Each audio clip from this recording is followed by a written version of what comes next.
বামুণ মানুহ কিমান আছে অসমত? মইতো চিধা চিধি কথা কওঁ, বামুণ মানুহতো অসমত বেছি নাই, খুব বেছি 3 লাখ 3.5 লাখ মান আছে, হয়নে নহয়? আমাৰ মানুহ কিমান আছে বাৰু? আমাৰ মানুহ কিমান আছে?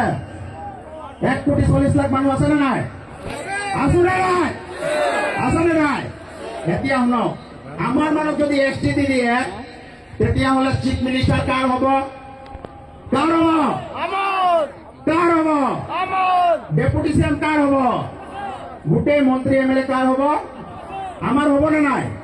গতিকে কোনোবাই বিচাৰিব নেকি যে আমাৰ মন্ত্ৰী আমাক আচলতে এছটি দিবৰ কাৰণে কোনোবা বিচাৰিব নেকি? এছটি কোনোবা দিবলৈ বিচাৰিব নেকি? কাৰণ জনসংখ্যা কাৰ বেছি আছে? আমাৰ বেছি আছে, হয়নে নহয়? গতিকে আমাক এছটি দিবৰ কাৰণে কেতিয়াও তেওঁলোকে নিবিচাৰে।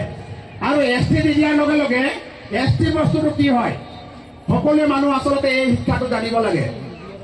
এছটি কি হয়? আমি যে কওঁ এছটি, এছ আৰু টি, এতিয়া ইমান জানিব নালাগে, দুটা কথাই জানক। এছ আৰু টি এটা দুটা আখৰ হয়। এই দুটা আখৰ বিজেপি চৰকাৰে এটা বটলত সোমাই থৈছে, তাৰ সাঁফৰটো খুলিব লাগিব, নহলে বটলটো ভাঙিব লাগিব, আৰু এছটি এই দুটা আখৰ ওলাই আনিব লাগিব, হয়নে নহয়? এই দুটা আখৰটো আমি ওলাই আনিব লাগিব। এছটি কি হয়? এছটি পালে আমাৰ কি হ'ব এই কথাটো শুনক, যে এছটি পালে আমাৰ ৰিজাৰ্ভেশ্যন হ'ব।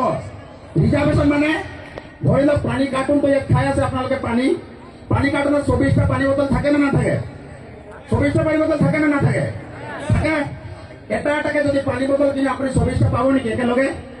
নাপায়। 24টা পানী বটল আচলতে একেলগে জমা থাকিব, আৰু জমা থাকিলে সেই 24টাই আমাৰ জাতিৰ মানুহক আমি আচলতে বিলাই দিব পাৰিম। একেলগে বিলাই দিব পাৰিম যে এইটো লওক, এইটো লওক, এইটো লওক, এইটো লওক, এইটো লওক। তাৰমানে সংৰক্ষণ থাকিব, ৰিজাৰ্ভ থাকিব, সংৰক্ষণ কৰি থব। যেতিয়া নেকি সংৰক্ষণ হ'ব তেতিয়া আমি বিলাই দিব পাৰিম নাই। এইটো আমাৰ চাকৰিৰ অধিকাৰ, এইটো আমাৰ ৰাজনৈতিক অধিকাৰ, হয়নে নহয়? এইটো আমাৰ অৰ্থনৈতিক অধিকাৰ, হয়নে নহয়? তাৰমানে কেনেকুৱা ধৰণৰ মই কথাটো ক'ব বিচাৰিছো যে আমাৰ চাকৰি বেছি পাম, আৰু ৰিজাৰ্ভেশ্যন হ'লে আমাৰ 40ৰ পৰা 45টা সমষ্টিত আমাৰ মেজৰিটি আছে। মেজৰিটি মানে আমাৰ মানুহ বেছি আছে। তো বেছি যেতিয়া আমাৰ মানুহ আছে তেতিয়াহ'লে আমি যদি 40টা সমষ্টিত যদি আমি ইলেকশ্যন খেলো, যদি আমি ভোটত জয়ী হৈ যাওঁ, তেতিয়াহ'লে চৰকাৰ আমাৰ লগত বনাব নে নবনায়? চৰকাৰ আমাৰ লগত বনাব নে নবনাব? কাৰণ আমাৰ এম এল এ বেছি হ'ব, হ'বনে নাই? হ'বনে নাই? যদি 40টা যদি এম এল এ আমাৰ হৈ যায় তেতিয়াহ'লে আচলতে এটা চৰকাৰ চলাবৰ কাৰণে কিমান লাগে? বিধায়ক 64 জন। তো আমাৰে যদি আচলতে 40টা হৈ যায় তেতিয়া আমি কাৰোবাৰ ওচৰত যাম নে কোনোবা আমাৰ লগত আহিব? এইটো কওকচোন। কাৰ লগত আহিব? আমাৰ লগতে আহিব।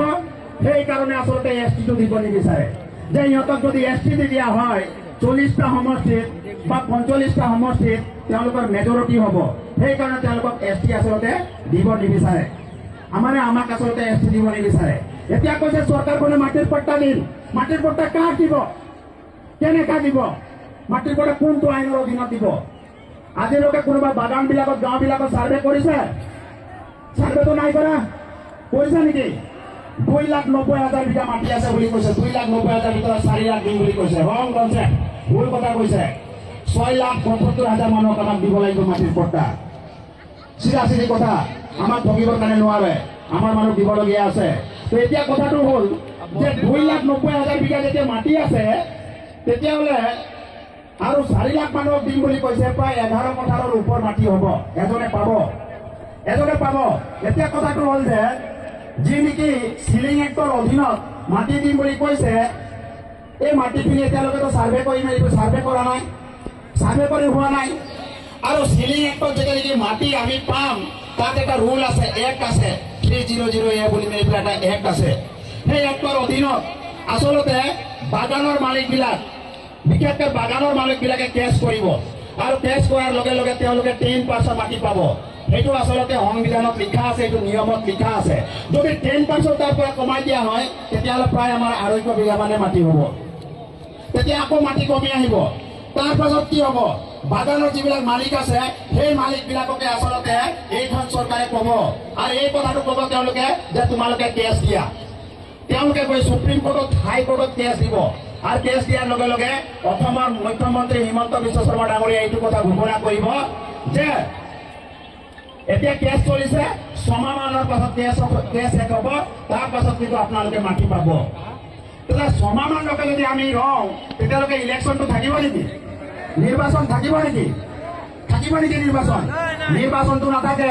গতিকে এইটো এটা পলিচি কৰিছে। এতিয়া মাটিৰ পট্টা দিম বুলি কৈছে। কি ধৰণৰ মাটিৰ পট্টা দিব?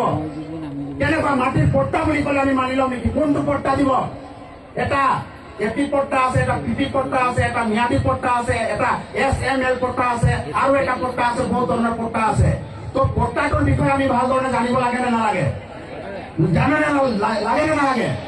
এপি পট্টা কি আছে, পিপি পট্টা কি আছে, এইবিলাক পট্টা পালে আমাৰ কি হ'ব? যিবিলাক পট্টা আমি পাম, যিবিলাক পট্টাত আমাৰ কাম নাই, সেইবিলাক পট্টা লৈ কিবা কাম আছে নেকি? পট্টা এটা লৈ যদি লোন ল'ব নোৱাৰো, কিবা কাম আছে নেকি? পট্টা এটা লৈ মেলি পেলাই যদি মই এই মাটিটোকে বিক্ৰী কৰিব নোৱাৰো, কাৰণ মোৰ কিবা লোন আছে, কিবা লাভ আছে নেকি? কিবা লাভ আছে নেকি? পট্টা এটা লৈ মেলি পেলাই যদি মই 3 বছৰ থাকি মেলি পেলাই আকৌ বাগানত ঘূৰাই দিব লাগে, সেইটো পট্টা লৈ মেলি পেলাই লাভ আছে নেকি? লাভ আছে নেকি? তেতিয়াহ'লে আমাক কি পট্টা লাগিব? ম্যাদী পট্টা লাগিব, হয় নে নহয়? সকলোৱে যদি একমত, তেতিয়াহ'লে জোৰকে হাত চাপৰিব যাওক।